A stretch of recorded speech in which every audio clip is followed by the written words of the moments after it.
Honor, kung okay lang po ba na sa executive session ko na lang po sasabihin para sa kaligtasan din po ng pamilya ko at ako. Hindi po ako papayag nun. Of course, that should be the decision of the body. But I am not in favor of this. Kasi, kung kayang-kaya niyo po na pangalanan ang ilan ng mga members of the House of Representatives at nababanggit niyo rin nga po yung pangalan nila Speaker and Representative Saldico, doon sa Senado. That was not in executive session. That was in open and public proceedings. I do not get it. I do not understand kung bakit all of a sudden you will be asking for an executive session dito po sa harap ng miyembro ng committee ng House of Representatives. That is quite unfair and I don't think that is sanctioned by the rules. Bakit po? Your Honor, okay lang po ba Do I take it na gusto mo pa rin magbanggit ng mga pangalan?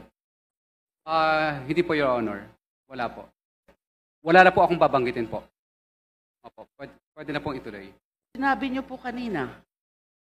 Hindi po. Hindi ko lang po naintindihan masyado kasi po, actually po, first time ko pong makaranas ng ganitong klase ng mga bagay maliban po sa kahapon na Senate. Paano niyo po ma-explain na nakalagay dito sa sinumpaang salaysay ninyo, paragraph 20, ilan sa kanila? Hindi ho ba dapat ang linagay dito kung wala na po itong mga dagdag? Ang mga ito ay sina or something to that effect. Pero malinaw na malinaw yung pagkakasabi mo ng ilan sa kanila. At hindi lang po sa paragraph 20. Ganon din po sa paragraph 29.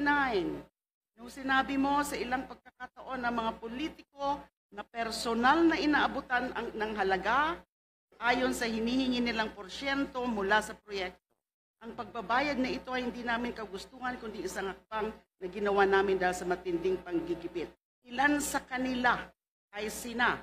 And then you enumerated 1, 2, 3, 4, 5, 6, 7 congressmen. Paano nyo po mapapaliwanag yon? Ilan sa kanila ay klaro? Opo. Ilan lang, or examples. Ilan, few of them. So there is a whole universe.